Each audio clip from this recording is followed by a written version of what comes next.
Les yeux bandés, canne à la main, pour pouvoir se déplacer, une manière pour ces professeurs de célébrer la journée internationale de la canne blanche à l'école Aliou Badara Diallo ex-Cannes. Après s'être mis à la place d'un aveugle, cet inspecteur a ressenti ce que les personnes malvoyantes vivent. À l'issue de cette épreuve que je viens d'exécuter tout à l'heure, j'ai senti que nous n'avons pas souvent l'habitude de nous mettre à la place de ces personnes qui ont une déficience visuelle. Le fait que j'ai mis un bandeau pour couvrir mes yeux et me déplacer m'a permis d'avoir une idée de ce que ces personnes-là vivent. Au moment où je me déplaçais, pourtant j'étais bien certain qu'il y avait à mes côtés quelqu'un qui était chargé de m'orienter, de me guider. Mais je n'avais pas cette assurance-là qui me permettait de me déplacer rapidement comme je le souhaitais, ou bien comme je le fais quand je n'avais pas cette bande-là.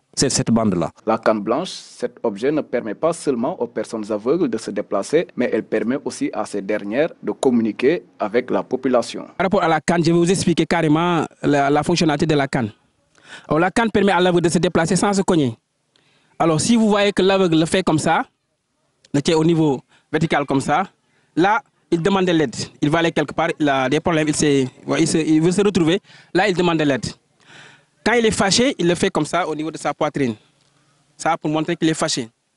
Et maintenant, pour traverser, l'aveugle le tend comme ça, pour un peu donner l'information aux automobilistes, aux Jakartaman, aux Taf-Taf qui traversent, pour leur dire que ah, voilà, moi je veux traverser pour qu'on puisse l'aider à traverser, quoi.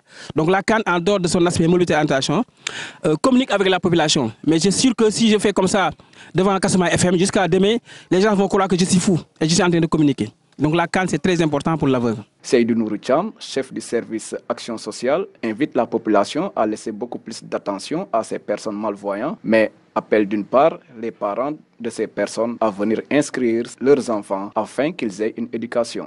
Informer encore, sensibiliser, continuer à sensibiliser les parents que l'école existe, les écoles existent et que le programme est là, à l'instar du programme national.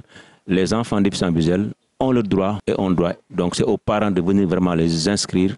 Et la spécialité, c'est qu'ils sont gratuitement inscrits. Tout le dispositif est là et c'est gratuit. Je pense qu'aucun parent n'a le droit de laisser à la maison son enfant déficient visuel pour ne pas aller à l'école, à l'instant de ses sœurs et frères. Pour rappel, chaque année, le 15 octobre est célébrée la journée internationale de la canne blanche. Elle a été décrétée en 1970 par l'Union mondiale des aveugles qui s'appelait Fédération internationale des aveugles.